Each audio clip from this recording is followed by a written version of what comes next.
noite a todos, sejam todos muito bem-vindos a mais uma noite de estudo na sala virtual do IGESE, em parceria com os nossos amigos e parceiros, Web Rádio Fraternidade, Rede Amigo Espírita, Centro Espírita Chico Xavier de Santos, com mais um capítulo do livro Mecanismos da Mediunidade, de Francisco Cândido Xavier, nosso querido Chico, Ivaldo Vieira. Hoje nós estudaremos o capítulo 20, né, Psicometria, com nosso amigo, nosso irmão, nosso professor, Otacílio Rangel. Boa noite, professor. Boa noite, Ana. Boa noite, Ronaldo, aí que está nos bastidores. Boa noite a todos os nossos amigos que já estão aqui conosco. Já estão aqui. Então, faz tempo que estão aqui com a gente já. Quer ver? Eu vou colocar aqui rapidinho, a gente não se estender muito, né? Isso. Bastante gente aqui, ó. Tá faz tempo a Shirley, a Elaine, a Valéria, a Selva, tem mais aqui Salvador, Uruguai. A Diná, a Idenir, o Marcondes. A Diná a gente colocou aqui, ela está colocando aí, ó, já fiz minhas preces, né, para lembrar do seu ensinamento, já começou rezando já. A Lourdinha, o que mais? A Marilda, Fran Carlo, Ricardo, a Maria do Carmo, nossa querida aqui de Santos também. Isso. Simone, Antônia Clara. Daqui de São Carlos. É de São Carlos, Antônia? Isso. Ah, então. Já estão todos aí, professor. Deixa eu ver se tem mais aqui. Não. Maria Cristina. Tem mais aqui a Marta. São José dos Campos, ó, o Fábio Tavares. A Margeri. Arlete. Uhum. A Margeri Arlete. A Idenir. Ela já está agradecendo aqui pelas elucidações, que agora ela tem mais confiança na comunicação, ó. Legal. Isso aí foi da semana passada que o senhor colocou lá para ela.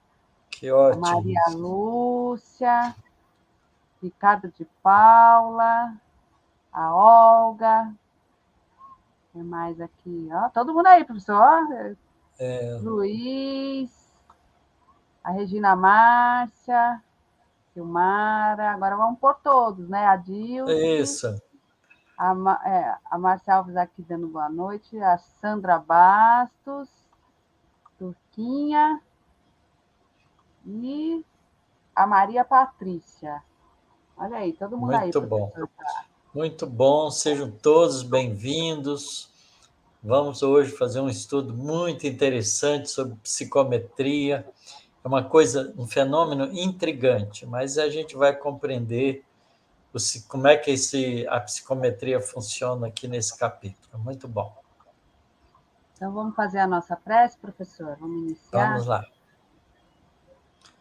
Vamos procurar, todos nós, colocarmos o nosso pensamento em sintonia com as forças superiores da vida que emanam do nosso Criador, nosso Pai Celestial, e que são conduzidas ao nosso planeta pelo nosso governador, nosso querido Mestre Jesus, e certamente distribuída a todas as criaturas da Terra pelos espíritos bondosos, mensageiros de Jesus, que trabalham pelo bem de forma coletiva para todas as criaturas que vivemos na humanidade terrena. E dessa maneira vamos buscar nos encher desses recursos espirituais que nos chegam pela misericórdia divina, para estarmos com a mente tranquila, com o coração sereno, para podermos aproveitar bem o estudo da noite, e incorporar esses conhecimentos no nosso cotidiano de nossas vidas. Querido Pai Celestial, abençoe-nos na noite de hoje, no nosso estudo, que possamos uníssonos, vibrando todos em conjunto, aproveitarmos das lições espirituais que André Luiz nos envia através desse livro, pelas mãos generosas desses dois espíritos que trabalharam tão dignamente como médiuns para transmitir a todos nós os ensinamentos do mundo espiritual.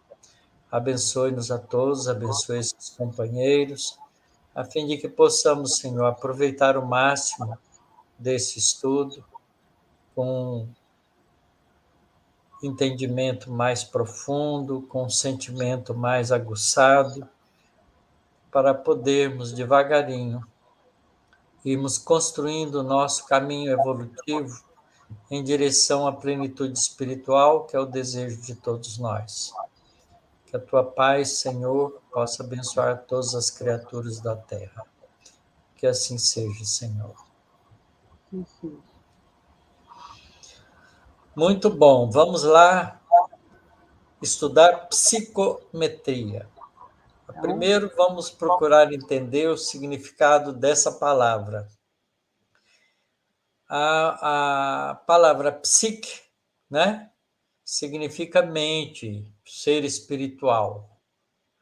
Então, psicometria é medidas dos processos, de alguma maneira, de processo mental. Então, o significado da palavra é amplo, mas ele vai ter aqui uma conotação assim, um pouco mais particular, que vai representar para nós uma classe de fenômenos que nós podemos, como médiuns, né, perceber do mundo espiritual e das coisas que ficam impregnadas das lembranças das pessoas que pensam e sentem. Primeiro é preciso a gente entender que o banco de memória que a gente vai construindo através das nossas experiências inclui certamente muitas coisas que a gente passa a admirar ou passa a colocar, não é, as nossas vibrações, as nossas preocupações com elas.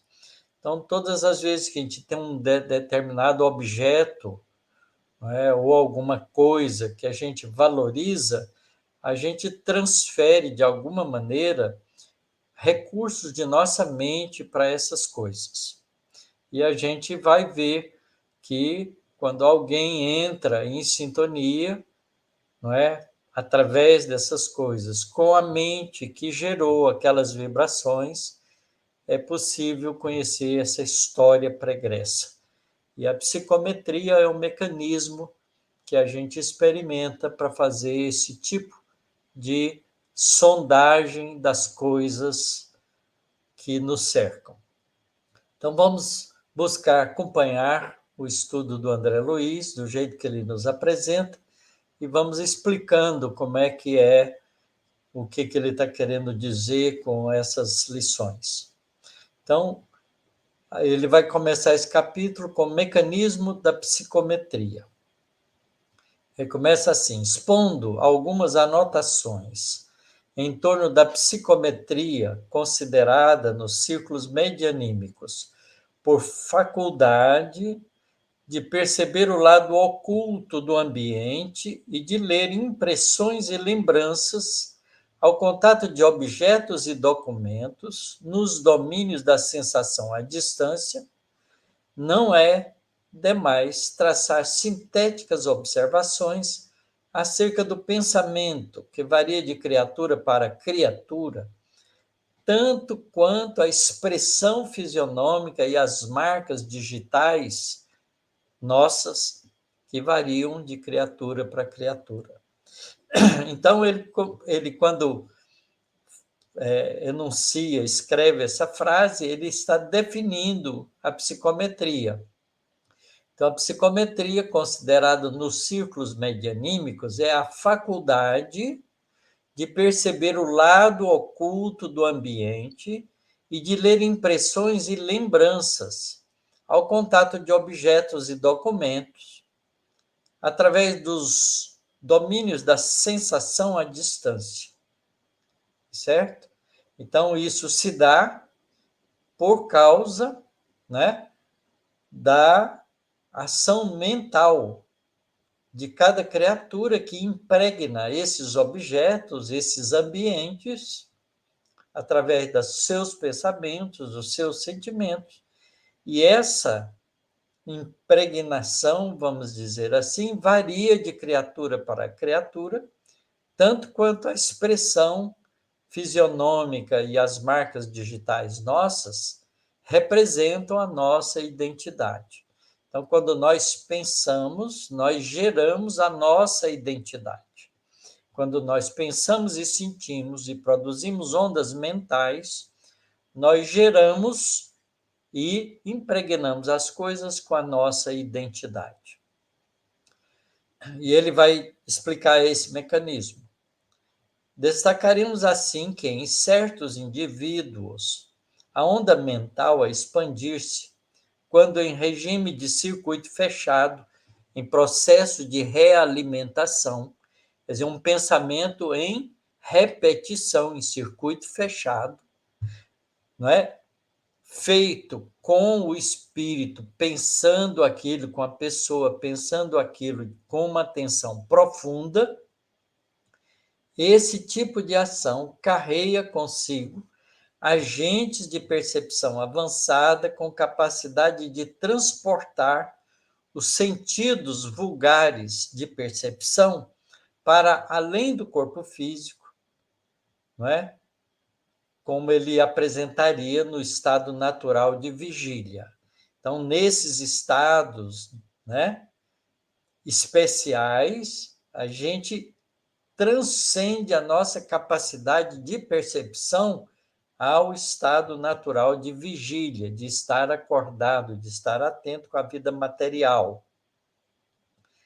A gente, então, faz isso porque a gente se introjeta para dentro de nós mesmos, com um pensamento, com uma onda mental que vai se expandir de nós, realimentada pelo nosso pensamento continuado, com uma atenção profunda. Então, a gente gera em nós uma capacidade perceptiva mais aguda que se projeta além do estado físico.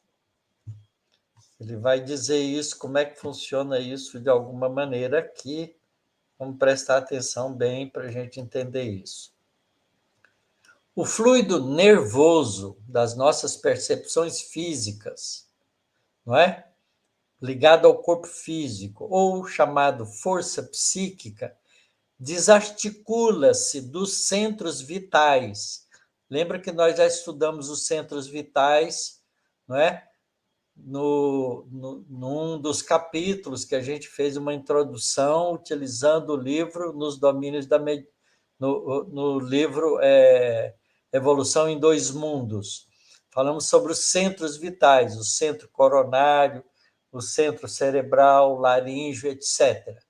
Então, o fluido nervoso ou força psíquica pode desarticular-se dos centros vitais e incorporar-se aos raios de energia mental exteriorizados pela nossa capacidade de pensar e configurar neles o nosso campo de percepção que a gente deseja formar segundo o desejo, segundo a vontade nossa, conferindo ao espírito novos poderes perceptivos, sensoriais.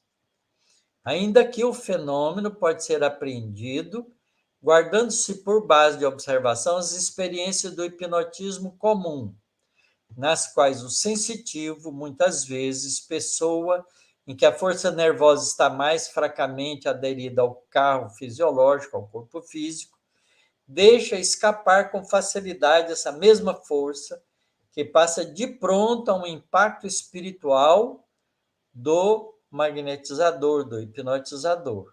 Então, o hipnotizado exterioriza as suas percepções além do corpo físico.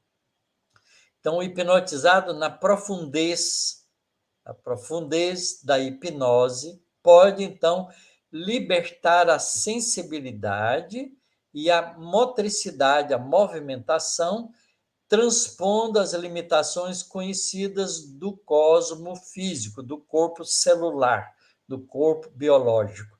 Então, o espírito vai emancipar-se do corpo físico com a sua percepção, com a sua sensibilidade, com a sua capacidade atenta, porque está pensando continuamente nisso, não é? Para o mundo espiritual.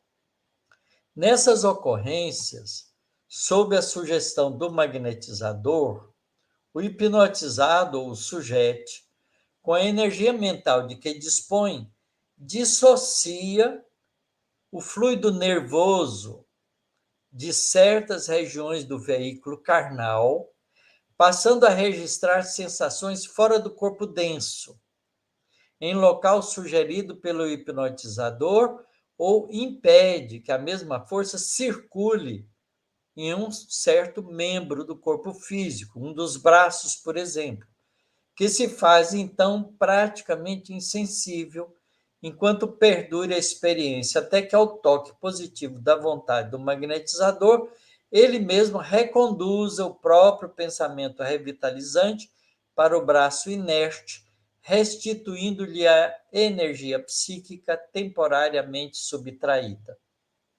Então, é assim que o hipnotizador pode sugerir ao hipnotizado que ele vai passar, por exemplo, por uma intervenção cirúrgica na região, por exemplo, do rim, ou do fígado, ou do intestino, mas ele não vai sentir nada, porque ele exterioriza daquela região do corpo físico a sua sensibilidade, a sua tensão mental, que daria a ele a percepção, a sensibilidade daquele órgão. Então, é como se ele ficasse anestesiado naquela região. Muito bonito isso, essa explicação é muito boa. Há muitos médicos e dentistas que utilizam da hipnose para fazer tratamentos médicos ou dentários sem utilizar anestesia, só utilizando a hipnose como processo sugestivo, não é? Fazendo exatamente isso que o André Luiz descreve aqui, dessensibilizando regiões do corpo, tá certo? Endereçado ali pelo hipnotizador, pelo dentista, pelo médico, não é? E o indivíduo hipnotizado atende a essa sugestão, criando um processo mental repetitivo que o convence disso e cria um reflexo condicionado, de tal maneira que, quando ele for passar pela experiência, que poderia ser dolorosa, ele vai deixar de sentir a dor. Muito bom. Então, isso também se dá no médium. O médium pode, por exemplo, num transe promovido dessa forma, com o recurso da mediunidade, ele pode exteriorizar a capacidade perceptiva da audição e ouvir o mundo espiritual, ou a capacidade visual e ver o mundo espiritual, ou a capacidade de sensibilidade e perceber as vibrações do ambiente, assim por diante. Então, a psicometria e reflexo condicionado. Nas pessoas dotadas de forte sensibilidade, basta o reflexo condicionado, que vai gerar esse processo em pensamento contínuo, em circuito fechado, por intermédio da oração ou da centralização, da concentração de energia mental, para que por si mesmas desloquem mecanicamente a percepção ou a força nervosa correspondente a esse ou aquele centro vital do organismo psicossomático, entrando em relação com outros impérios vibratórios do mundo espiritual, dos quais extraem o material de suas observações psíquicas, psicométricas, de percepção psíquica mensurável do mundo espiritual. Aliás, é imperioso ponderar que semelhantes faculdades plenamente evidenciadas nos portadores de sensibilidade mais extensamente extroversível, que se expõe mais facilmente, esboçam-se de modo potencial em todas as criaturas. Todos nós temos isso. Mas a utilização disso é uma questão de adquirir o domínio mental sobre isso, portanto, através de exercícios longos e continuados, através das sensações instintivas de simpatia ou antipatia com que se acolhem ou se repelem umas às outras na permuta incessante das radiações, das trocas mentais.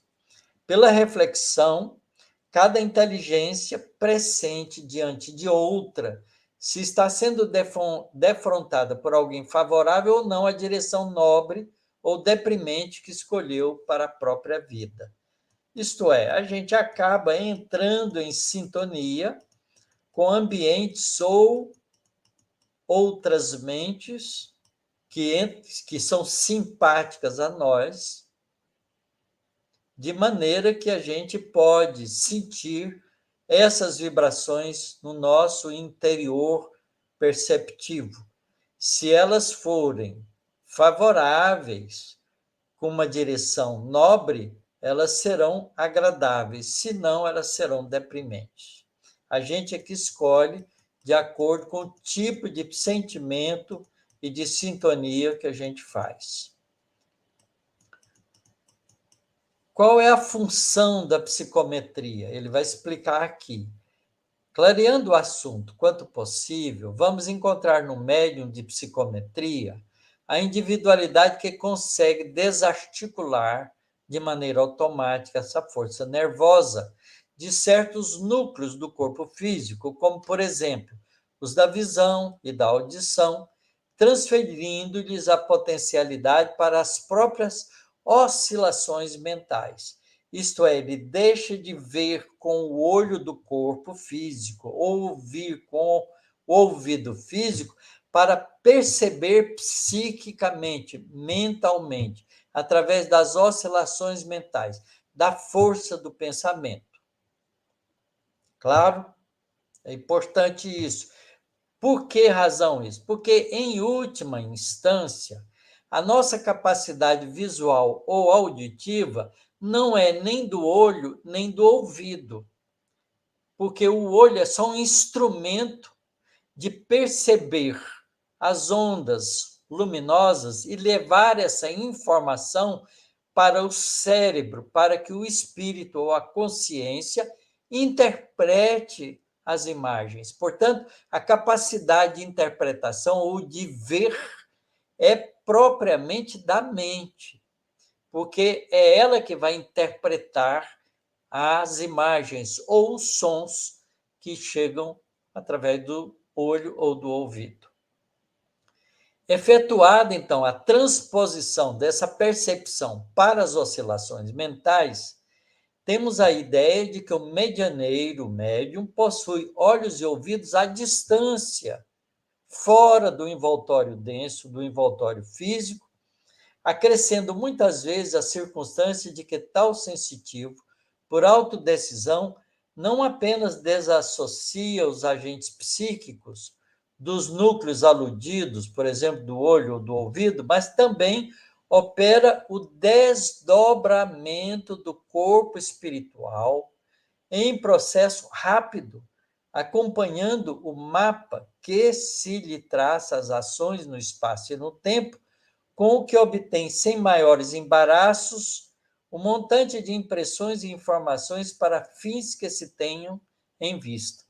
Então, nesse processo, o espírito pode, inclusive, emancipar-se completamente do corpo físico e deslocar-se, desdobrar-se, fora da região ambiente onde está o corpo físico e a grandes distâncias, observar ambientes outros e trazer as informações percebidas através das ondas mentais a refletir-se na estrutura cerebral do corpo físico, num processo que a gente chama de mediunidade de desdobramento ou sonambúlica.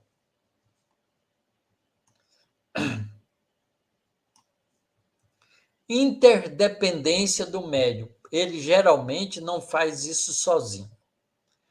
Como em qualquer atividade coletiva entre os homens, é forçoso convir que o médium algum pode agir a sós no plano complexo da psicometria. Na verdade, qualquer processo mediúnico, ele nunca age a sós. Igualmente, aí o sensitivo está como peça interdependente no mecanismo da ação. E como é fartamente compreensível, se os companheiros desencarnados que estão juntos ou encarnados que estão próximos da operação a realizar-se, não guardam entre si os ascendentes da harmonização necessária, simpatia mental, claro está que a onda mental do instrumento mediúnico, somente em circunstâncias muito especiais, não se deixará influenciar pelos elementos discordantes, invalidando-se desse modo qualquer possibilidade de êxito nos tentames empreendidos. Isto é, quando o médium vai fazer esse processo, né, de exteriorização da sua sensibilidade, ou mesmo de desdobramento, aqueles que estão próximos, encarnados ou desencarnados, que estão atrapalhando mentalmente, porque o médium se deixa influenciar pelas ondas mentais deles, isso cria dificuldades, elementos discordantes, impedindo muitas vezes ou piorando, complicando desse modo a possibilidade de êxito nos exercícios, nos tentames mediúnicos e empreendidos desejados. Nesse campo, as formas, pensamentos que a gente já estudou, adquirem fundamental importância, porque todo objeto deliberadamente psicometrado já foi alvo de particularizada atenção. Aqui, um objeto deliberadamente psicometrado é um objeto qualquer, por exemplo, um espelho, que pertenceu a uma família um século atrás. Aquele espelho conviveu na família e teve a atenção especial das pessoas que o observavam, que o utilizavam. Então, ele fica impregnado das vibrações daquelas pessoas, principalmente se elas ainda continuam, depois de 100 anos, lembrando de vez em quando do espelho, alimentando esse envolvimento psíquico com o objeto. Então, quando o médium psicômetra pega ou vê o espelho, ele pode entrar em sintonia com as mentes que utilizaram desse espelho e ler na memória deles a história daquela família, daquelas pessoas que conviveram com o espelho. E a gente pensa que a memória está no espelho, mas não está. A memória está na mente das pessoas que conviveram com o espelho, mas o espelho é uma espécie de antena de ligação ou objeto, ideia de ligação psíquica do médium com a mente daqueles que utilizaram aquele objeto.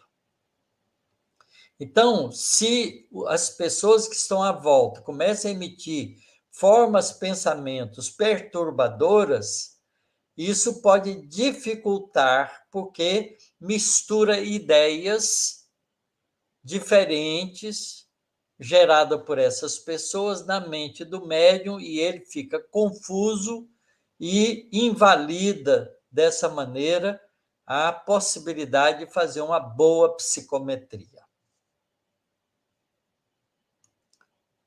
Quem apresenta ao psicômetra um pertence de antepassados, qualquer objeto, um relógio, uma caneta, uma foto, um quadro, qualquer objeto. Quem apresenta ao psicômetra, ao médio de psicometria, um pertence de antepassados, na maioria das vezes já lhe invocou a memória. E com isso, claro que o indivíduo que pega o objeto, mostra para a pessoa, se ele já conhece, ele já fez psiquicamente uma espécie de invocação da memória relacionada com aquele objeto, vai buscar isso na mente daqueles que utilizaram daquele pertence, daquele objeto. Então, ele invocou a memória, e com isso, quando não tem atraído para o objeto, o próprio interesse afetivo no plano espiritual, invocando a própria presença dos espíritos que participaram daquele objeto. Então, terá dessa forma desenhado mentalmente os seus traços ou quadros alusivos às lembranças, às reminiscências de que disponha, estabelecendo assim recursos de indução mental para que as percepções ultrasensoriais do médium, quer dizer, as percepções fora do corpo físico, se lhe coloquem no campo vibratório correspondente relacionado com aquele pertence. É assim que a psicometria funciona. Está muito claro, não está? Eu acho muito bem explicado isso aqui pelo André Luiz. É muito bom. A psicometria pode ser utilizada também em outras circunstâncias, como, por exemplo, no caso de desaparecimento, ou de objeto ou de gente. E ele vai falar isso, vai explicar isso agora. Noutro aspecto, imaginemos que determinado objeto seja conduzido ao sensitivo para ser psicometrado com vista a determinados objetivos.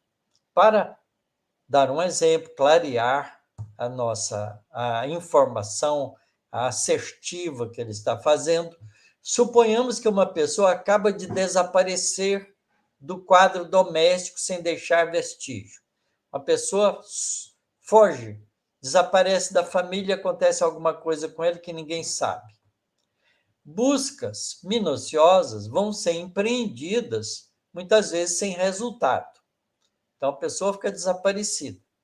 Lembra-se alguém de tomar um dos pertences de uso pessoal, um lenço, por exemplo, e toma desse lenço, e essa recordação é submetida a exame de um médium que reside a uma longa distância, noutra cidade, sem que informe algum lhe seja prestado. Só leva o lenço.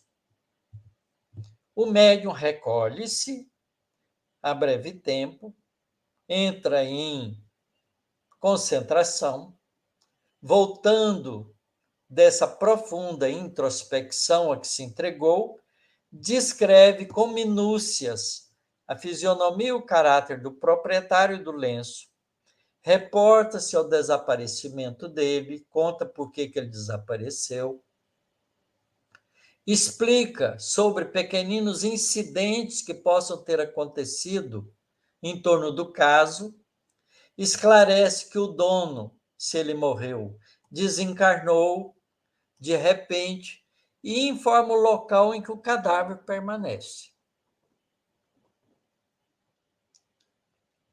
Verifique-se a exatidão de todas as notas e comumente atribui-se ao psicômetra a autoria integral da descoberta. Isso não é bem verdade. Ele vai explicar por quê. Entretanto, analisando o episódio do plano espiritual, outras facetas, ele revela a visão do observador. Desencarnado, o amigo a que aludimos, afeições, pessoas que gostam dele, que ele possua na esfera espiritual, outros espíritos que gostam dele, interessam-se em ajudá-lo. Auxílio esse que se estende naturalmente à sua equipe doméstica, aos parentes. Pensamentos agoniados daqueles que ficaram e pensamentos ansiosos dos que residem na vanguarda do espírito entrecruzam-se na procura movimentada. Veja só como a ação mental de cada um vai entrar no processo da busca. Alguém sugere a remessa do lenço para investigações psicométricas e a sua solução aparece coroada de êxito. Os encarnados veem habitualmente apenas o sensitivo que entrou em função, mas se esquecem, não raro, das inteligências desencarnadas que se lhe incorporaram à onda mental, fornecendo-lhe todos os avisos e instruções atinentes ao fato ocorrido com aquele indivíduo que desapareceu.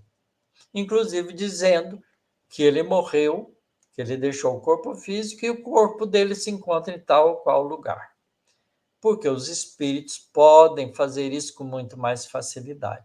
Então veja que a psicometria não é um fenômeno mágico. Então não faz sentido você pegar uma pedra que rolou num rio e achar que aquela pedra vai ter toda a história dela ao longo, desde onde ela se desprendeu lá da montanha, não sei aonde, e que veio, caiu dentro de um córrego e veio rolando através das águas que veio trazendo ela. Isso não é verdade. A pedra não tem memória. Quem tem memória é quem tem inteligência. Então, a memória é do espírito, do princípio inteligente, consciente da própria individualidade. Então, a memória é uma conquista espiritual. E quando a gente pega um objeto e tem acesso à história que envolve aquele objeto, a gente está acessando não o objeto, mas através do objeto, as pessoas que lembram do objeto, que estão no mundo espiritual, que contém na sua memória a história envolvendo aquele objeto.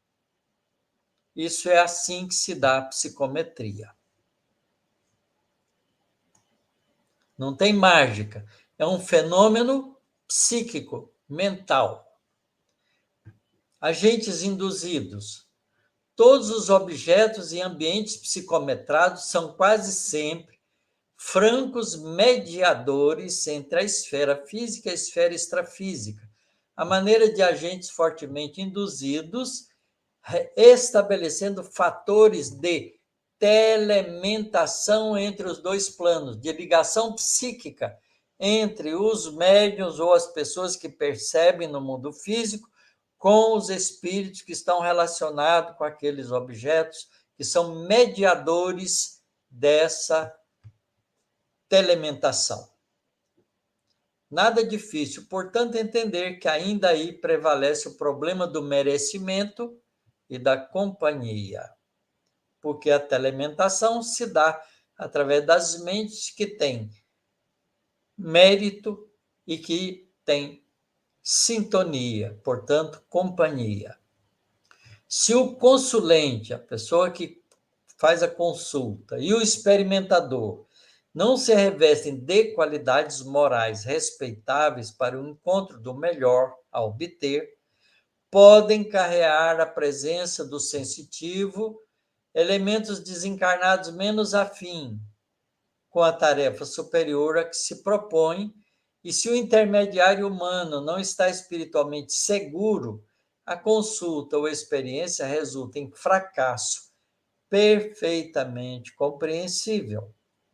Nossas anotações, demonstrando o extenso campo da influenciação dos desencarnados em todas as ocorrências da psicometria, não excluem, como é natural, o reconhecimento de que a matéria assinala sistemas de vibrações criados pelos contatos com os homens e com os seres inferiores da natureza, possibilitando as observações inabituais das pessoas dotadas de poderes sensoriais mais profundos, como, por exemplo, na visão através de corpos opacos, na clarividência, na clareaudiência, telementadas, na apreensão crítica da sensibilidade e nos diversos recursos de percepção à distância, radiestésicos, percepção à distância, que se filiam notadamente aos chamados dos fenômenos de telestesia, ou percepção de movimentações à distância, de ambientes à distância. Então, é muito bom esse capítulo. Ele não tem, desmistifica para nós a psicometria, colocando para nós com clareza que a psicometria se dá porque mentes estão em contato com mentes através de objetos que se tornam estímulos intermediários entre o processo de comunicação. Então, quando a gente pega, por exemplo, uma fotografia antiga, que a gente não conhece a pessoa, a gente pode projetar com a nossa mente aquela imagem e ela ser endereçada ao dono da imagem, que pode perceber esse pensamento e vir atender a invocação mental que a gente acabou de fazer com o nosso pensamento dirigido a ele. Certo? Então, isso é um processo de psicometria. Mas é mente buscando mente. A gente não pode esquecer que quem tem memória é o princípio inteligente. O princípio inteligente é que guarda a memória, guarda a história da sua evolução e de tudo aquilo que partilha com ele a história evolutiva. Os objetos, as casas, os anéis, não é? Que a gente ganha um anel de uma pessoa, aquele anel, toda vez que pega no anel, a gente lembra da pessoa. O anel é um objeto de contato mental entre a gente e a pessoa que nos deu o anel. Tá certo? Então, a psicometria, ela funciona utilizando os objetos como mediadores de sintonização com mentes diferentes, contando, portanto, a história daquele anel que foi partilhado, né, com aquela pessoa que vai lá, comprou, escolheu o anel e deu o anel numa oferta àquela pessoa num dia especial. Então, tudo aquilo fica armazenado na memória das criaturas que partilharam, e o anel serve de ligação entre essas mentes. Isso é psicometria. Vamos conversar? Vamos. Antes de as perguntas, eu tenho uma minha aqui, né, professor? Então, é correto afirmar que sempre vai haver um espírito nesse processo, seja encarnado ou desencarnado, né? Um ou Porque mais. nós vamos nos ligar ao que aquele espírito está ligado a uma peça ou algo semelhante ali, né? Então, Exato. sempre haverá um espírito, né, professor? Muitas vezes, Ana, a gente, por exemplo, a gente morou numa casa durante um certo tempo. A gente fica com aquela imagem da casa dentro da gente, tá certo? Então, se a gente alimenta essa ideia por reflexo condicionado, isso é um pensamento em circuito fechado dentro de nós. Obviamente que você impregna aquela casa com as suas vibrações. Então, alguém que, observando aquela casa, entra em sintonia com essas vibrações, pode conhecer a história da gente que viveu naquela casa. Com Antes de eu todo ter o o meu ambiente que a casa procedeu. antes de eu ter meu cantinho, né, professor, não precisar ficar Isso. mudando, quem me ensinou foi até a Maria Amélia, porque eu passava muito mal ao entrar numa casa, uns 3 meses mais ou menos, não tinha uma data certa. Aí ela até orientava, pinta a casa, reze bastante, né? Porque ficava ali uma impressão ou alguma coisa, uma sensação ruim, né, professor? Isso também é a psicometria? Não? É claro, você está percebendo as vibrações deixada por aqueles espíritos, às vezes até ainda continuam presentes naquela casa, naquele ambiente. É. Eu morei numa casa no Rio de Janeiro, que nós gastamos pouco mais de 3 meses para poder não sentir estrangeiro naquela casa. Eu, meus filhos e a minha esposa, todos nós sentimos um quê de mal-estar na casa. Depois, mais tarde, né, a gente conheceu uma pessoa que nos contou que naquela casa tinha tido uma pessoa que morreu em muito sofrimento. Morava ali e sofreu muito tempo ali naquela casa. Então, aquilo ainda estava impregnado do sofrimento, das dificuldades que ele certamente lembrava que tinha passado por ali. Aí tem uma pergunta até semelhante aqui, que é do, deixa eu ver aqui, Ricardo de Paula, né? Ele fala assim: professor, quando ao segurar um objeto, vê-lo em alguém, estar diante de um móvel ou dentro de um ambiente e sente-se apenas sensações aprazíveis ou ruins, seria psicometria também? Então, Não deixa, é psicometria. Esse é o fenômeno da psicometria. então tá. A Diná, professor Otacílio, no caso de médiums que fazem bênçãos em roupas de pessoas, nesse caso seria considerada a psicometria para chegar essa energia ao dono da roupa? Na verdade, a vibração não fica na roupa, vai ficar diretamente endereçada ao espírito que é dono daquela roupa. A roupa é só um objeto, mas não há necessidade de levar roupa nenhuma, porque ao enunciar o nome da pessoa e o endereço da pessoa, o próprio médium pode fazer essas vibrações em função daquela pessoa, porque os espíritos bondosos captam o pensamento, o endereço e vão lá atender aquela pessoa que precisa de socorro. Não precisa dos objetos. Os objetos ainda é uma crença nossa, que acha que é preciso levar, não é, a roupa da pessoa para que ela possa ser beneficiada. Não há necessidade, basta levar o nome e o endereço da pessoa. A Ana Sintra, é aconselhável a prática da psicometria em treinos de evidência, quadros de vidas passadas? Como fica a questão do ectoplasma do médium? Aí não há um problema de ectoplasmia, porque não vai utilizar as energias do médium para materializar nada. O que ele vai fazer é entrar em contato por sintonia, por telementação, com os espíritos envolvidos com aquele objeto e ler, através dessa sintonia, as imagens e a história que está envolvida aquelas pessoas com aquele objeto presente. Certo? É assim que funciona. Não há um processo de ectoplasmia, há um processo de exteriorização da percepção do médium do corpo físico, exteriorização do corpo físico.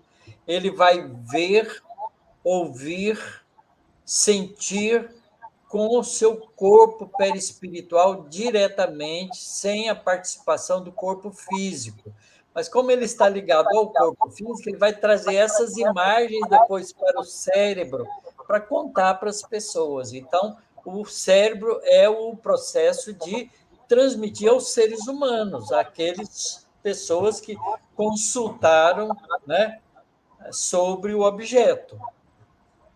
Ok? Então, é importante a gente entender isso. Não há um envolvimento de ectoplasmia no processo. Tá certo? Há uma percepção aguçada do médium que exterioriza parcialmente a sua sensibilidade do corpo físico e vai ler na memória, na mente dos outros espíritos que estão em sintonia com aquele objeto e conhecer a história, então narrar a história. O Ricardo de Paula fala assim: as alianças de noivado, de casamento, são instrumentos de ligação de pensamentos entre as duas pessoas. Seriam elos psicométricos? Isso depende da importância que as duas pessoas dão ao objeto, tá certo? Porque você só vai envolver, aquele objeto só vai ficar envolvido pela mente se elas lembrarem daquilo. Às vezes as pessoas, depois que separam, não dão importância, joga a aliança fora ou derrete ela, desfaz dela, e aí não há alimentação mental com relação àquele objeto. Portanto, há uma desconexão do objeto com a história. Então, nem sempre. O Marcos, ele disse assim: caro professor Ataciro, não seria melhor empregar o termo psicoscopia para denominar esse conjunto de fenômenos mediúnicos cuja natureza seja extrasensorial? Olha, o nome dado é histórico, tá certo? Então, psicometria foi a primeira vez que foi sendo chamada, na época ainda, logo depois da consolidação das obras básicas, muitos pesquisadores estudaram esse fenômeno, entre eles Ernesto Bozano, Albert de Rochat, Alexander Aksakov, e eles escreveram e acabaram denominando esse fenômeno de psicometria, tá certo? Então, esse nome ficou histórico. Psicoscopia é outra coisa, não é? Esse nome de psicoscopia está introduzido por André Luiz no livro Missionários da Luz, quando ele descreve o psicoscópio, um instrumento de observação das vibrações psíquicas do indivíduo. É um instrumento espiritual, não é um instrumento que tem no mundo físico, tá certo? Porque ele percebe ondas mentais.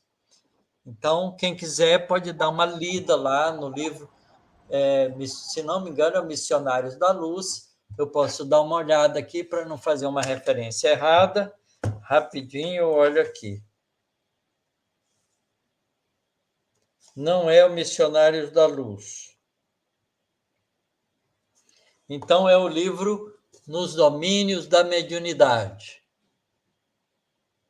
Nos Domínios da Mediunidade. Vamos aqui olhar. Eu tenho a coleção do André Luiz aqui. O capítulo 2 do livro,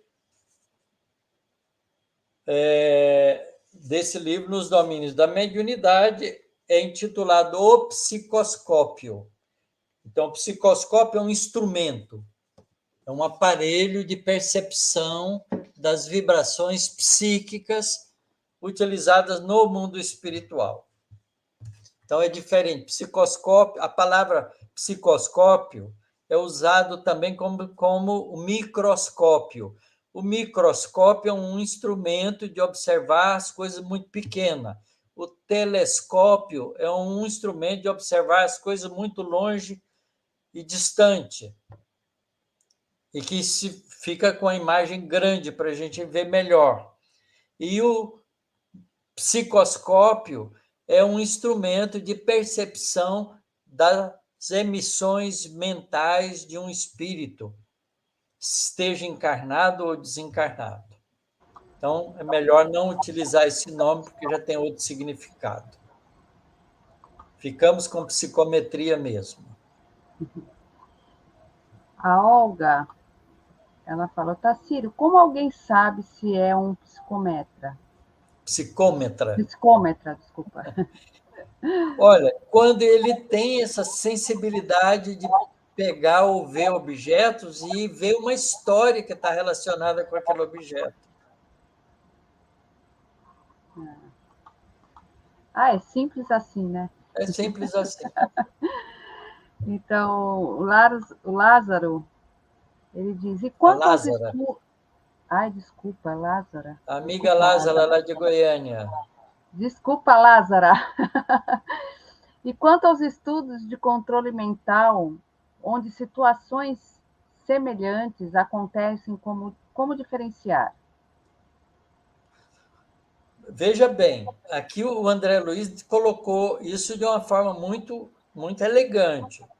Quer dizer, o médium sensitivo, que tem essa percepção, ele só vai ter algum sucesso se ele tiver rodeado de coisas que harmonizam com ele. Então, às vezes, é melhor ele fazer sozinho do que ter gente em volta pensando mil e uma coisa e fazendo interferência mental.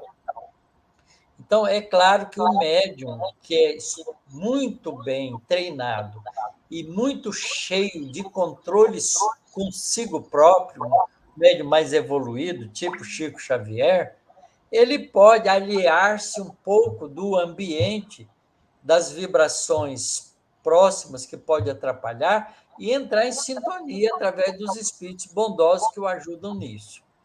Então, a gente tem que fazer essa vigilância na gente e ser capaz de, melhorando o nosso comportamento moral, ganhar a confiança dos espíritos bondosos que nos auxiliam nesse processo. Vigiai e orai.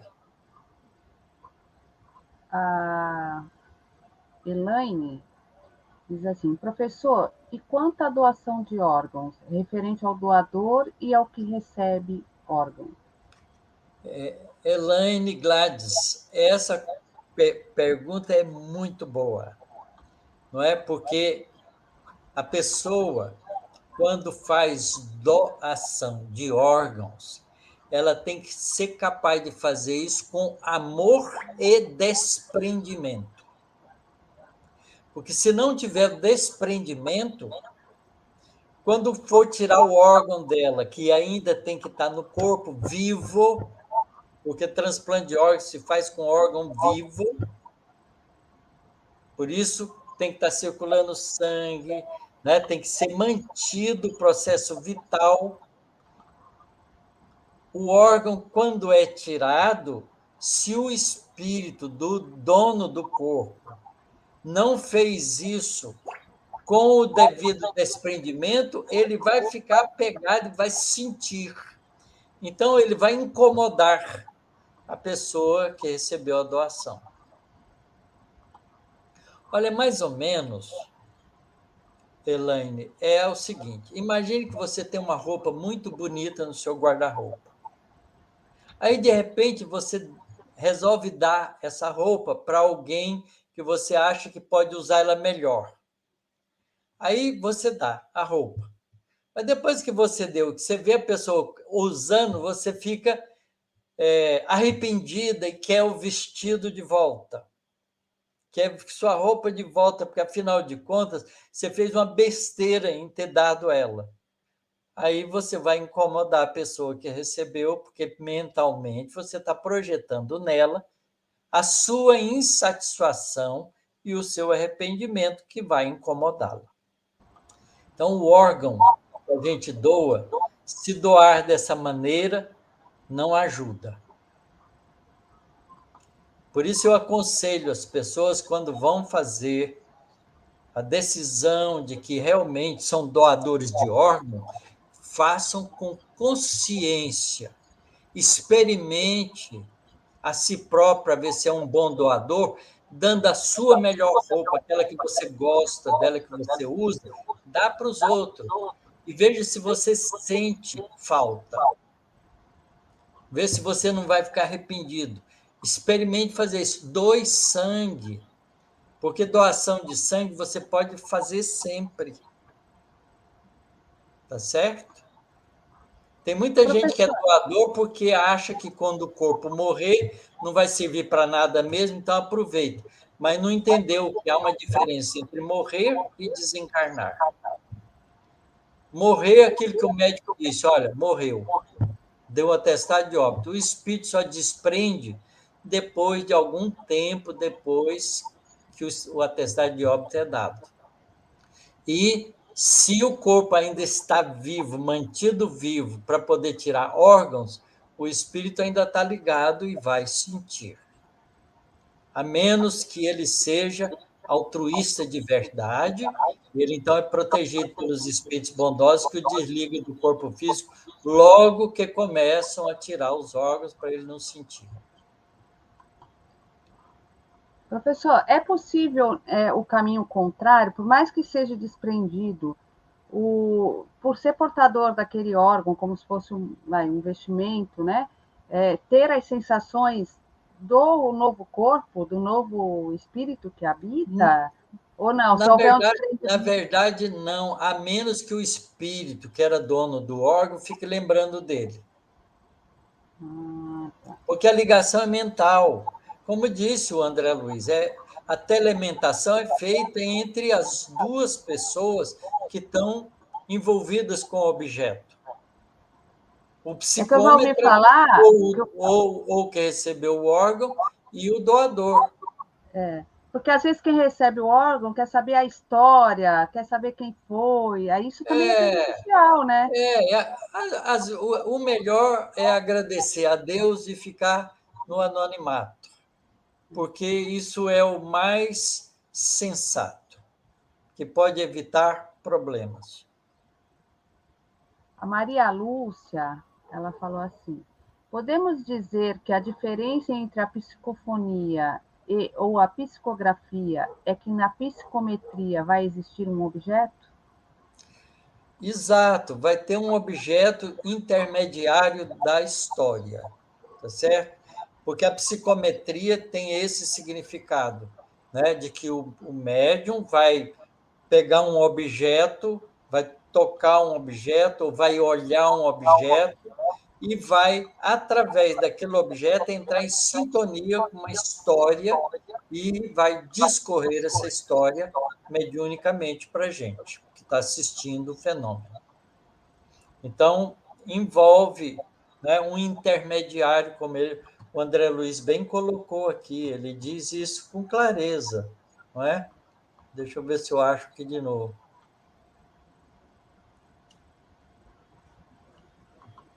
Todos os objetos e ambientes psicometrados são quase sempre francos mediadores entre a esfera física e a esfera extrafísica. A maneira de agentes fortemente induzidos, porque eles são o centro da atenção dos espíritos que contêm a história e do psicômetra que está querendo conhecer a história. Então, estabelecendo fatores de telementação, de ligação mental entre os dois planos. A Olga disse assim: alguém não espírita toca em uma roupa em um brechó e a história em relação ao ex-dono e fica perturbado. Isso pode levá-lo a um desequilíbrio? Pelo menos é uma sensação de surpresa desagradável. Às vezes a roupa pertence a uma pessoa, não é, que não tem vibrações muito boas e que ainda está ligado a ela. Então, isso pode criar um mal-estar, sem dúvida nenhuma. Mas depende da alimentação que a pessoa fizer isso. Se ela ficar muito impressionada e ficar ligado mentalmente àquilo, ela entra num processo de reflexo condicionado, não é? Gerando aquele pensamento em loop, em continuidade, e alimenta isso, pode até atrair o espírito, as vibrações da pessoa, mais para perto de si e passar mal mesmo. Tá certo? Então, o que a gente tem que fazer é desconectar-se. Ela até complementou aqui, professor, que ou se você desencarna e pessoas da família aí tomam essa atitude sem saber se o desencarnado queria, né? Pois é. Então, isso aí é complicado. A gente pode envolver. No caso de doação, é muito comum isso, porque às vezes a família que decide, às vezes a pessoa nem queria fazer, mas nunca se manifestou e a família decide.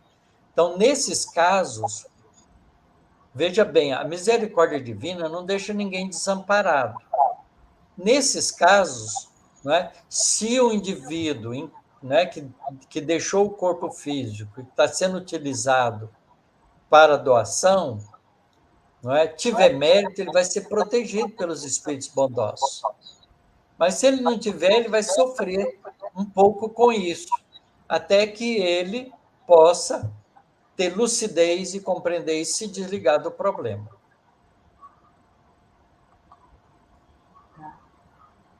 A Dilce tinha dito aqui Então, relacionada ao órgão ainda. Então, quando o receptor, depois de um tempo, rejeita o órgão, é porque o doador está arrependido? Nem sempre.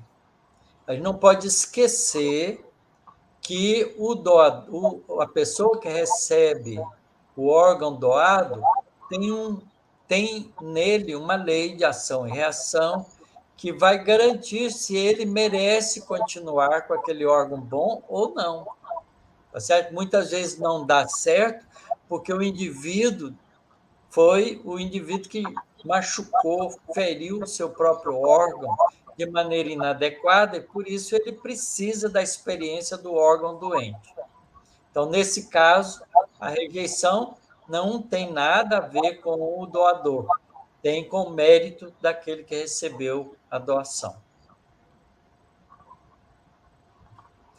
Essas coisas, a gente não pode generalizar muito, não, porque depende de cada caso. O Ricardo, ele colocou assim: professor Taciro, Ana e Ronaldo, seria possível um seminário para culminar o ciclo de estudos mecanismos da mediunidade? Presencial para quem puder ir e remoto para quem não poderia. Não sei. Eu diria, Ricardo, que não há necessidade de fazer isso, sabe por quê? Porque todos esses capítulos estudados estão gravados. Se a pessoa precisar, é só entrar no site do IGESE e assistir de novo. Então, professora, as perguntas cessaram, né? Nós estamos caminhando aí para o final de mais um estudo. Muito bom o estudo, muito esclarecedor, né? As pessoas agradecendo. Ah, tem mais uma aqui. O Francarlo. Boa noite, professor. Que são recursos radiestésicos? Excelentes esclarecimentos, obrigado. Vamos pegar aqui o texto, vamos tentar descobrir o significado da palavra radiestesia, tá certo? Eu vou procurar aqui e já já eu trago para vocês. Deixa eu ver se eu não sei se eu vou poder sair daqui para procurar, mas sim, eu procuro aqui no já já. Me dá um minutinho só para eu procurar o significado de radiestesia exatamente, para a gente poder explicar isso com cuidado.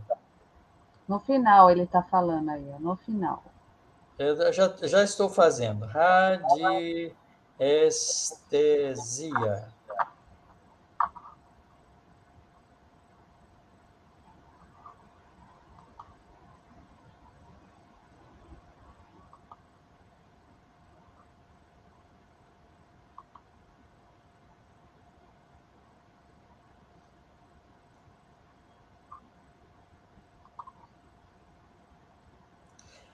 A radiestesia espiritual combina. Bom, mas não está explicando. Eu quero saber o que é radiestesia e para que serve.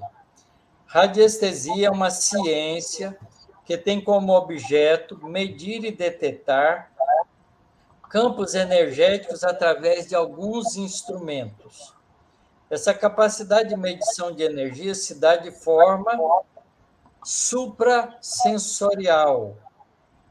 A radiestesia é sensibilidade, é percepção. Então, é esse o significado de radiestesia.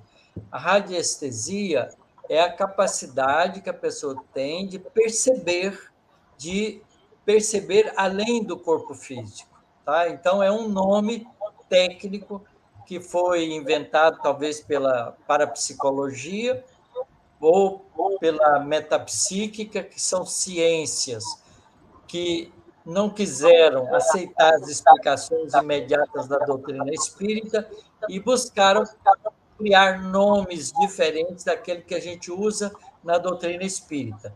Então, a radiestesia é equivalente à capacidade de percepção sensorial extracorporal, portanto, da capacidade de psicometria ou de desdobramento e percepção do mundo espiritual. É esse o significado da radiestesia. Então, professor, chegamos a mais um final, né? Um estudo, foi muito, muito esclarecedor. Nossa, tirou Muito muitas bom. dúvidas. No próximo capítulo, a gente vai estudar desdobramento. Capítulo Tá, 21, desdobramento. Vai ser bom, porque vai fazer conexão com esse. tá certo. Então, acho que o pessoal aqui já agradeceu, já fui colocando aí ao longo das explicações aí do senhor. Vamos encerrar, então, senhor, vamos fazer a prece? Vamos, você faz a prece para nós. Ah, eu faço sim. Ah, de nada dando gratidão Nós aqui. agradecemos de coração a Nossa, participação de todos vocês. Esses estudos são muito bons, eles também me enriquecem, e eu sou muito grato à, à participação ativa de vocês, fazendo perguntas, dando opinião, porque é um estudo em grupo. Todos nós estamos aprendendo. e estamos aqui em 85 pessoas, professor, agora, ligados pelos nossos Quantos? pensamentos. 86, está oscilando porque alguém deve estar perdendo o sinal, Tá aí certo, ele muito fica bom. oscilando, né? 86 pessoas, né? Todo Não mundo participou. esqueçam que fica gravado, quem quiser pode rever depois. Não sei quem que falou aqui que eu coloquei, que está revendo os primeiros capítulos, deixa eu ver aqui. Que Tem descobriu sim. agora. Eu acho que passou aqui. Acabei colocando, porque ela descobriu agora, então tá vendo desde lá do comecinho. Aqui, aqui, ó. A selva. Ah, Ela diz, a selva, acho que é lá do Uruguai, né? ela falou, estou assistindo os primeiros capítulos porque descobri faz algumas semanas o estudo. Então, excelentes esclarecimentos. Então, Um, ab- o bom de um, ficar gravado é isso, né, professor? um abraço, selva. Que Deus Então. te ilumine sempre. Nossa, o Johnny falou um montão aqui. Deixa eu ver. Não há como melhorar a sociedade enquanto houver religião. Ah, não. Se eu soubesse, eu não tinha colocado. Só quer deixar? Não, pode. Que Deus te ilumine, Johnny Cruz. Tira Poxa ele vida, daí. me pegou de surpresa aqui, foi agora de É, imediato. O Marcos de Carvalho, grato. Então, nós vamos fazer aí o nosso encerramento, né, professor? é. Então, nós vamos agradecer por todos aqueles que estão aqui conosco, pelo Johnny também, que agradecer em especial a Deus, nosso Pai, a Jesus, o nosso amigo, o nosso irmão, que nos proporciona momentos como esse, que pela sua misericórdia enviou espíritos bondosos que passaram pelo que a gente está passando no momento. E com toda a sua bondade vem nos tentar o esclarecimento, para que possamos ir encontrando o nosso caminho, na medida do nosso esforço, pouco a pouco, em passos lentos, mas constantes. Então, agradecer mais uma vez, como sempre, André Luiz, Valdo Vieira, que se disponibilizaram a se fazer de instrumento por André Luiz, e toda a equipe que está por trás, que nem aparece os nomes. Então, muita gratidão por toda essa família que está aqui reunida, encarnada e desencarnada. Que na próxima sexta-feira, estejamos todos unidos novamente para mais uma aula, para mais uma conversa esclarecedora. Que assim seja. Que assim seja. Deixa eu Muito só bom. dar aqui os finalmente aqui. Johnny. Johnny, tchau, beijo. Obrigado, professor Tassiro e toda a equipe. Boa noite a todos. Então, uma boa noite, gente. Até semana que vem.